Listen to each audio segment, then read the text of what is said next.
Hi guys, I am here today with my August favorites. It's been a month of, I don't know. It went by too fast. Let's just say that. I can't believe tomorrow is September 1st. Where did summer go? Okay, we'll start with a hair product. As you can see, my hair is purple.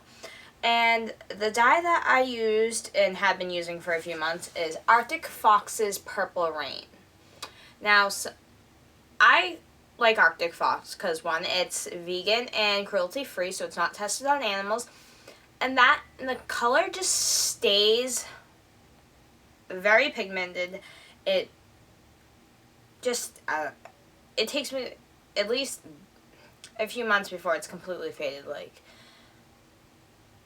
In my last video, you can tell that my hair is very faded, but yet there were still spots that were very, very purple. It's ridiculous how long it takes for it to fade. Make sure I didn't get any purple dye on me. Next is another hair product. It would be the Batiste Dry Shampoo.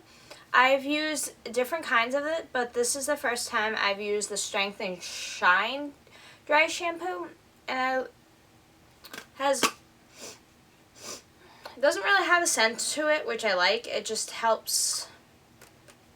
It's probably one of my favorite, drugstore, cheaper end dry shampoos.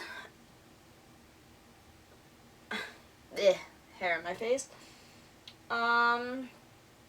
Next up would be a skincare. It's the Garnier Skin Active Moisture Rescue. It's probably one I was using, a Target brand moisturizer, and it was okay, but I was still getting those normal, I get dry patches right here and then around my mouth and everything, and it just wasn't helping that much. But then I started using this, and I really haven't had those dry patches unless I obviously skip a day, which is very bad.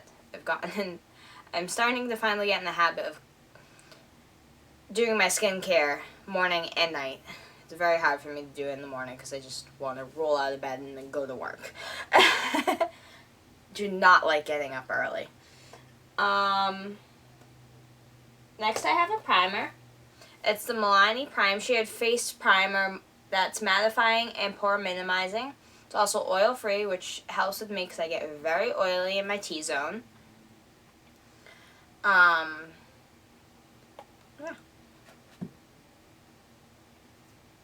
I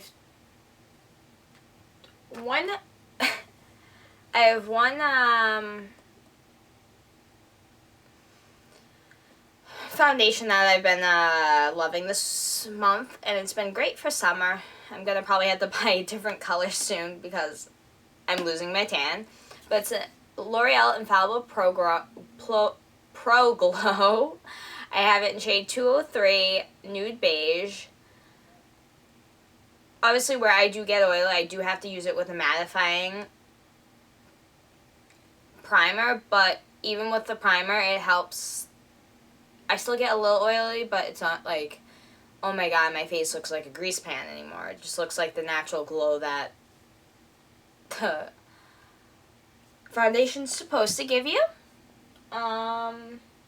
Next would be a bronzer. Not a bronzer. I don't use bronzer. Would be a blush. It's the Wet n Wild Color Icon in Rose Champagne.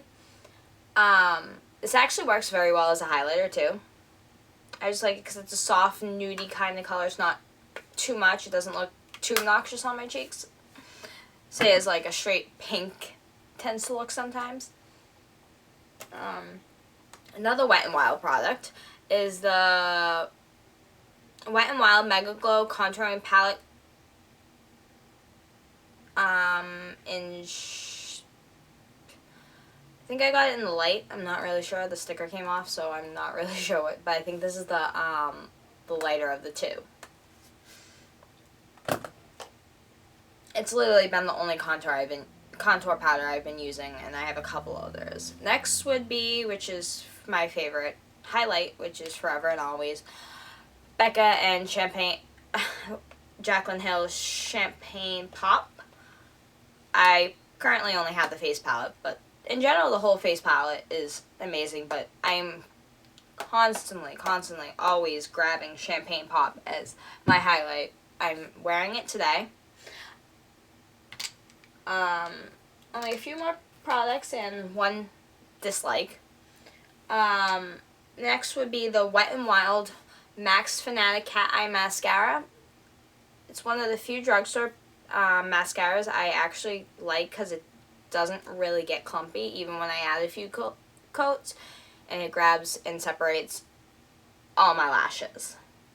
Wow, I had a lot of Wet n Wild products I like this month. Next is 2 lip products. First we have the NYX Suede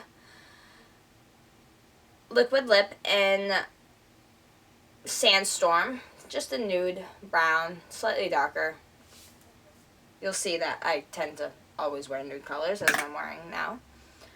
And the next, second one is the Jeffree Star in Mannequin. Just a lighter, it's a little lighter and a little more pinkier on me than the NYX one. Sandstorm is just a straight up brown. This is kind of like a nude pinky brown on me.